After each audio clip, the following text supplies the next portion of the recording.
John chapter 7.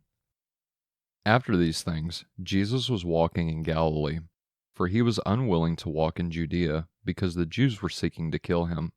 Now the feast of the Jews, the feast of booths, was near. So his brothers said to him, "Move on from here and go into Judea, so that your disciples also may see your works which you are doing. For no one does anything in secret when he himself is striving to be known publicly. If you are doing these things, show yourself to the world." For not even his brothers believed in him. So Jesus said to them, "My time is not yet here, but your time is always ready. The world cannot hate you, but it hates me because I testify about it, that its deeds are evil. Go up to the feast yourselves. I am not going up to this feast, because my time has not yet fully arrived." Now, having said these things to them, he stayed in Galilee. But when his brothers gone up to the feast, then he himself also went up, not publicly, but as though in secret. So the Jews were looking for him at the feast, and saying, "Where is he?" And there was a great deal of talk about him in secret among the crowds.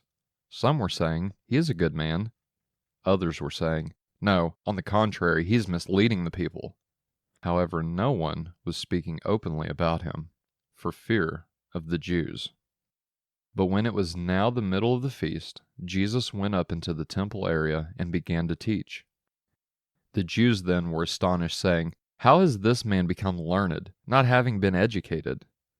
So Jesus answered them and said, "My teaching is not my own, but his who sent me. If anyone is willing to do his will, he will know about the teaching, whether it is of God or I am speaking from myself.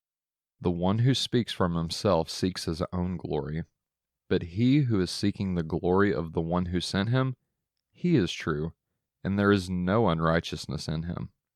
Did Moses not give you the law? And yet none of you carries out the law. Why are you seeking to kill me?" The crowd answered, "You have a demon. Who is seeking to kill you?" Jesus answered them, "I did one deed, and you all are astonished. For this reason, Moses has given you circumcision, not that it is from Moses, but from the fathers. And even on a Sabbath you circumcise a man. If a man receives circumcision on a Sabbath, so that the law of Moses will not be broken, are you angry at me because I made an entire man well on the Sabbath? Do not judge by the outward appearance, but judge with righteous judgment." So some of the people of Jerusalem were saying, "Is this man not the one whom they are seeking to kill? And yet look, he is speaking publicly, and they are saying nothing to him."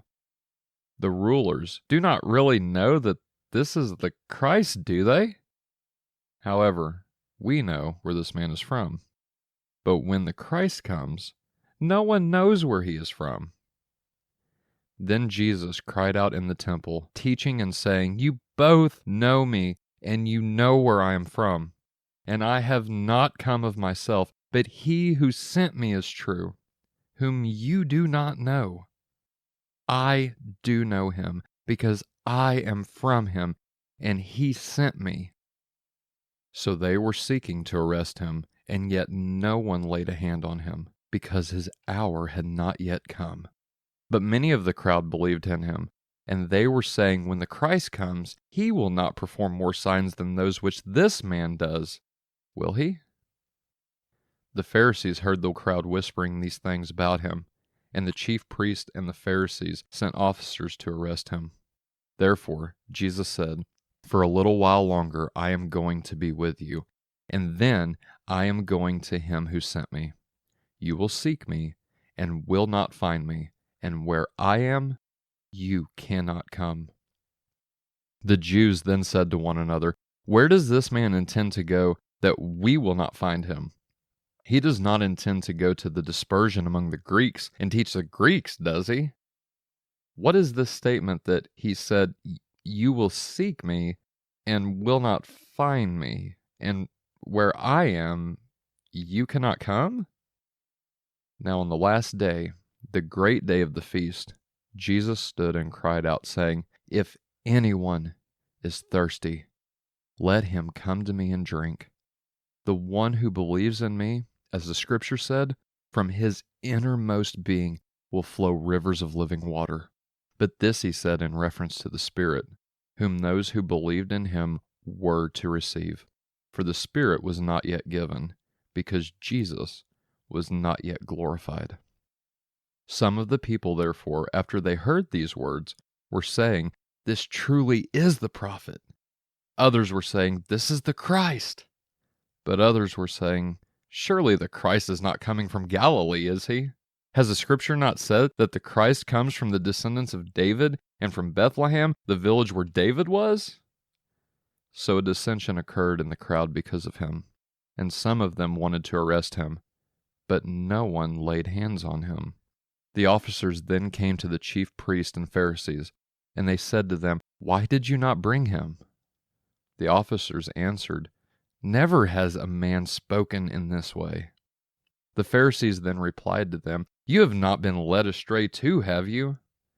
Not one of the rulers of the Pharisees has believed in him, has he? But this crowd that does not know the law is accursed."